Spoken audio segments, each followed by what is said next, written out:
दोस्तों, आज की कहानी है अनजाना रिश्ता। पता नहीं क्यों उठा लाई है इस नासपीटे को। अब तो हमारी सुबह इसकी मनहूस सूरत देखकर ही होती है। महिमा की सुबह अपनी सास के इन्हीं शब्दों से होती थी। जिस दिन से महिमा रघु को अपने घर लेकर आई थी, उसी दिन से उसकी सास की आंखों में वो लड़का खटकता था। महिमा घर संभालने के साथ साथ अपना छोटा सा कैटरिंग का काम भी संभालती थी। उसके घर में पति, सास और बेटी के अलावा एक ऊपर की मदद के लिए नौकरानी भी थी। यूं तो उसको कोई तकलीफ नहीं थी अपने पति और सास से, पर रघु यानी राघव के आने से उसका व्यवहार बदल गया था। वह दोनों रघु को तिरस्कार की नज़र से देखते थे और बात बात पर जलील भी करते थे। महिमा से भी अब नाराज रहते थे। मौका देखकर उसको कुछ ना कुछ सुना ही देते थे। उनकी 6 साल की बेटी प्रिया रघु को देखकर बहुत खुश हुई थी और उस 10 साल के बच्चे को पहली बार में ही रघु भैया मान लिया था। रघु उसी दिन से उसको छोटी बहन की तरह प्यार करता और उसका बहुत ध्यान रखता था। प्रिया और रघु साथ में पढ़ते थे, खेलते थे। खेलने में कभी कोई बात हो जाए तो रघु प्यार से प्रिया को समझाता था, जबकि प्रिया अपने छोटे होने का फायदा उठाकर उससे लड़ाई भी कर लेती थी। प्रिया का रघु की तरफ प्यार और सम्मान देखकर दादी और पिता को बहुत बुरा लगता। उन्होंने उसको रघु के खिलाफ भड़काना शुरू किया और उस मासूम बच्ची का मन रघु के खिलाफ होने लगा। वो हर बात पर उसका अपमान करती। महिमा उसको प्यार से अकेले में समझाती तो वो थोड़ा बहुत तो समझ जाती, लेकिन माँ की व्यस्तता पर पिता और दादी की सोच भारी पड़ गई। रघु उसका ध्यान रखने की जितनी कोशिश करता, प्रिया के अपमान के शब्द उतने ही कड़वे होते जाते। बचपन में रक्षाबंधन पर वो रघु के लिए राखी लाती थी और मेरा भैया कहकर रघु की कलाई पर बांधकर मिठाई खिलाती थी। रघु भी उसको आइसक्रीम खिलाने ले जाता और कोई उसकी मनपसंद का तोहफा दिलाता। अब वही प्रिया अपनी माँ के जोर देने पर रघु को राखी बांधती और चली जाती। रघु, जिसका असली नाम राघव था, महिमा की बचपन की सहेली रजनी का बेटा था। रजनी के पति फौज में थे और दुश्मनों के हाथों देश के लिए शहीद हुए थे। रजनी ने अकेले राघव को बड़ा करा था। रघु बेचारे की किस्मत में माँ बाप का प्यार शायद नहीं था। एक दिन रजनी बाजार से सब्जी ला रही थी तो एक कार ने उसे टक्कर मार दी।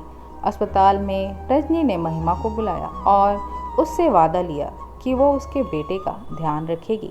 महिमा के हाथ में अपने 10 साल के राघव को छोड़कर रजनी ने अपनी आखिरी सांस ली। जब महिमा रघु को घर लेकर आई, तभी उसकी सास ने कहा, मनहूस है यह लड़का, माँ बाप दोनों को खा लिया, अब क्या अपना घर बर्बाद करने के लिए लाई हो? कोई ज़रूरत नहीं इसको यहाँ रखने की, छोड़ आओ इसको किसी अनाथ आश्रम में। महिमा के पति भी नाराज हुए थे।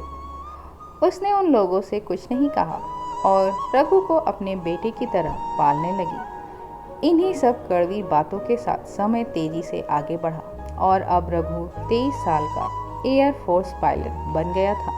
महिमा को वह माँ नहीं भगवान मानता था, जिसने बहुत मजबूती के साथ उसको पाला था। 19 साल की प्रिया भी एक खूबसूरत लड़की थी। दादी और पिता के ज़रूरत से ज़्यादा लाड़ प्यार ने उसको जिद्दी और रूखे स्वभाव का बना दिया था।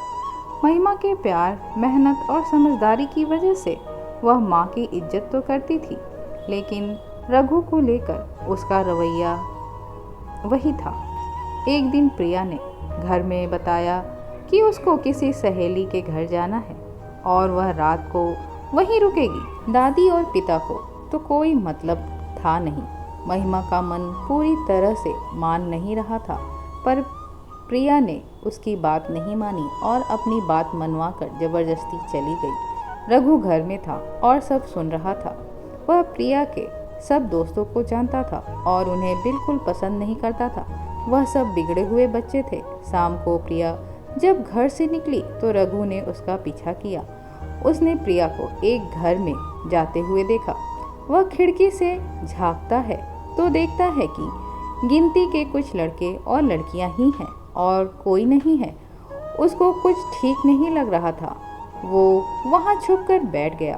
प्रिया दोस्तों के साथ नाच रही थी कि तभी रघु ने देखा कि एक लड़का उसकी ड्रिंक में कोई दवाई मिला रहा था। रघु इन सब का वीडियो बना रहा था। उसने देखा कि प्रिया को थोड़ी देर बाद चक्कर आने लगे। वह लड़का प्रिया को कमरे में ले गया और बेहोशी की हालत में प्रिया को पलंग पर लिटा दिया। जैसे ही उसने प्रिया के कपड़ों को छुआ, रघु ने उसके ऊपर हमला करा और बहुत मारा। वह पहले ही पुलिस को उस पार्टी की खबर दे चुका था, इसलिए पुलिस वक्त पर आ गई और उस लड़के को पकड़कर ले गई। रघु ने किसी तरह से मिन्नत करके पुलिस को प्रिया को ले जाने से रोका। जब तक प्रिया को होश नहीं आया, वो वहीं बैठा रहा और माँ से झूठ बोलता रहा कि प्रिया अपनी सहेली के घर ही है। जब प्रिया को होश आया, तब रघु ने उसको सारा वीडियो दिखाया। प्रिया कुछ कह नहीं पाई और फूट फूट कर रो पड़ी। जो उसके साथ दोस्तों ने किया, उसका प्रिया को बहुत बुरा लगा था, पर उससे ज़्यादा वह शर्मिंदा थी। बचपन से अब तक जिस रघु का उसने दादी और पिता के कहने पर हर घड़ी अपमान किया था, उसी रघु ने आज सही मायने में भाई का फर्ज निभाया था। रघु ने उसको समझाया कि आज जो कुछ हुआ उसे भूल जाओ। घर में किसी से कुछ कहने की ज़रूरत नहीं है। आज से अच्छे दोस्त बनाओ और अच्छी ज़िंदगी जियो। महिमा ने घंटी बजने पर दरवाज़ा खोला तो प्रिया और रघु के साथ थी। उसको थोड़ा ताज्जुब जरूर हुआ, पर खुशी भी हुई कि शायद प्रिया का मन बदल गया है और अब दोनों भाई बहन के बीच में प्यार है।